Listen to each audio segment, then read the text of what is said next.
Guys, I wanted to do a quick start going through those crocheting books that my sister and brother-in-law found for me, and I decided to just kind of break them down. These are the three oldest, and I believe they're all from the 70s, possibly. Let me see.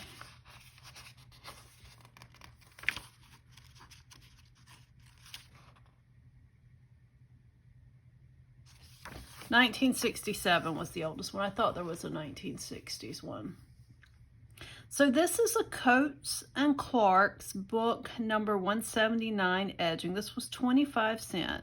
It has crochet, tatted, knitted, filet, hairpin lace, and rick-rack crochet. And the photos, of course, are black and white, but there are some absolutely beautiful pieces. This is a bridal handkerchief. Some crocheted edgings. Of course, more edgings. Tatted edging. Do you guys do tatting? I love to tat. I prefer needle tatting to shuttle tatting. It just seems to hold better in my hand, but also it's the first way I learn, and sometimes that tends to stick with us best. More tatted edging.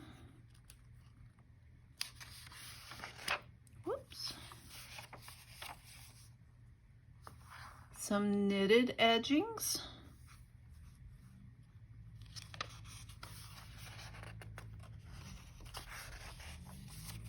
Some more knitted edgings. These are very pretty. Number 1 needle. Woof. Here are some, what they're calling church laces for altar cloths and things.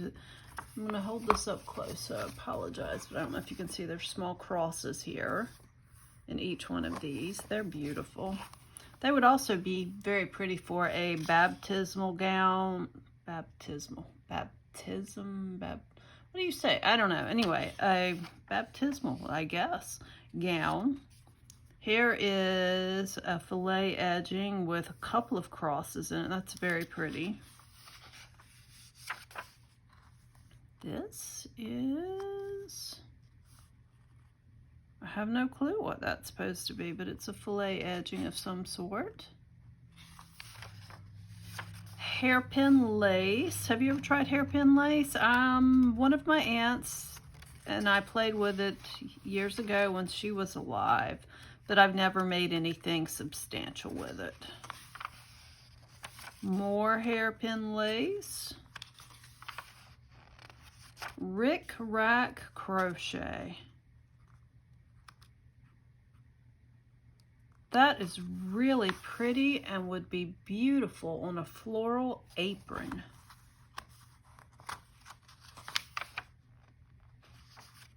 Rick-rack edging.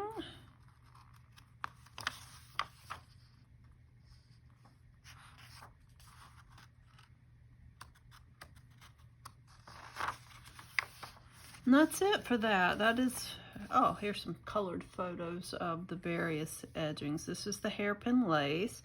This is the altar cloth church type things. Of course, these are the tatted. Here are the ones with the rick-rack. And this is a variety of things. They're very pretty. Okay, this is a Coates and Clark Crocheted Elegance. Was originally 60 cents, to tell you how old it was. I guess I should say. This was printed in 1979. Has a garden paths bedspread. That is beautiful. Probably more tedious than I would like to do, but it is beautiful. Then I believe the next one is the Queen Anne's Lace Tablecloth, but I'm wrong unless I've skipped a page. Nope, the next one are doilies, and this is an open lace placemat. So there's this doily, which is very pretty and not complicated to make. Those are just chains.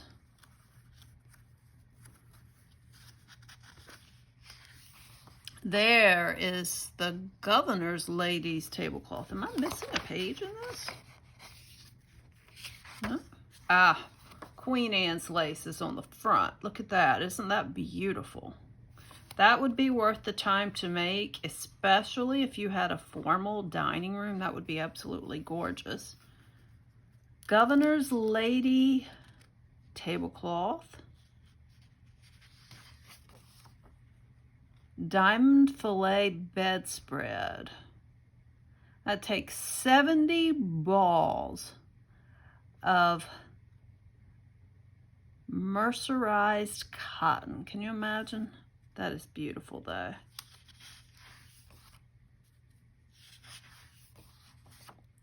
And there is a pineapple placemat shown on the back. That's got to be that. I don't know what that one is, but look at that. Isn't that beautiful? I have an oval table that was my husband's grandmother. Can you see that? Here, I'm gonna turn this around and make sure that you can actually see it. That would be beautiful on. Now, this is kind of like a learn to crochet book. Obviously, looking at this, you can kind of tell this is probably the 70s. 1971. That is the year I was born. So let's see. Crochet it today, wear it tomorrow. Crochet is the name of today's fashion game, and everybody can play and win. Crochet is the clever, young, in thing to do. It's kind of still like now, but if you're like me, it never went out of style to begin with. So chapter 1 is about hooks, yarn, and accessories. Chapter 2 gives you a list of terms and measurements and how to take your measurements. Size charts. Then, of course, there are some illustrations on how to do various stitches. And it continues on. More stitches, popcorn stitches. This has got a pretty good glossary. Chapter 6 is helpful hints. Chapter 7 is about finishing. It's called Finishing Finesse, about blocking, reshaping, various edgings. It's puff stitch edging. That is kind of cute. Ooh, about using binding, how to work buttonholes, zippers, lining things. I haven't had a chance to read through this, but I'm going to have to do that. Oh, here's how to line a skirt. I have actually been wondering about that because I'm seeing a lot of granny square skirts, and I'd like to make one, but I want mine lined. Crocheting with ribbons, sequins, and beads.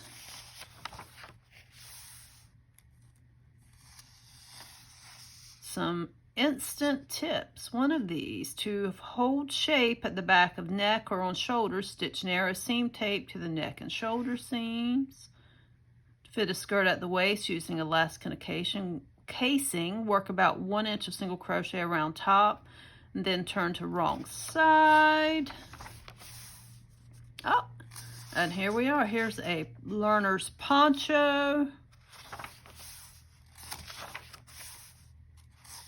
Oh, it's cute. It's got a variety of stitches.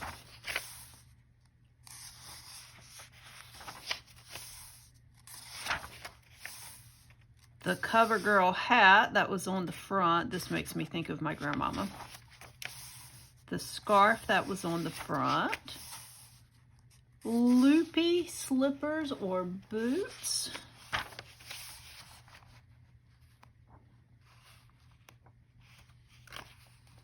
That's more of the slippers. Bedspread of lacy squares using Fintex knitting yarn. I would have to look that up, but you're using an H hook, so I'm assuming that it's probably some kind of worsted weight.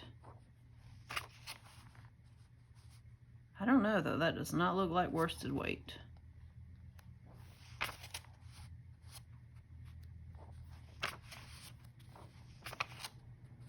Mother and daughter skirts, 4-ply knitted worsting.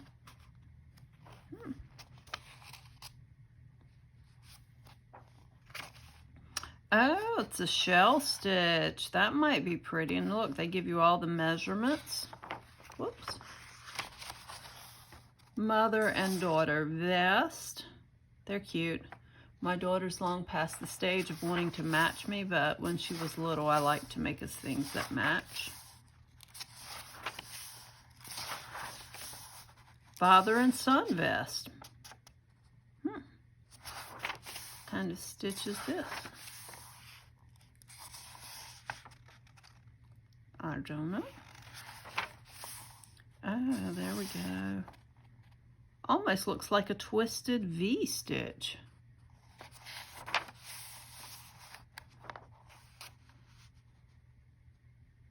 Flower afghan. That's a very cute flower medallion. And it takes how many? 149 medallions for a blanket. And it does give you a good joining chart. Oh, they are stitched together. My suggestion would be to figure out a way to crochet those things together, but that's me. A crocheted bag. And that is it. So these are my 3 oldest books out of that huge bag that my sister and brother-in-law found for me. They paid anywhere from 25 cents to I believe about 50 cents per book. So hopefully in the next week or two I'll come back with another share of what's in the others. And if you saw anything in these 3, I think they're old enough that if we wanted to try to do a crochet along or a demonstration video, I think it would probably be okay. So if you saw anything in this you'd like for me to try and to demonstrate, excluding the hairpin lace because I don't have the tools for that, please let me know down below in the comments. And I do love vintage patterns and things, especially the 1930s, 1940s. So let me know if you like vintage knitting and crocheting and what your oldest pattern is. Bye guys, thanks for watching.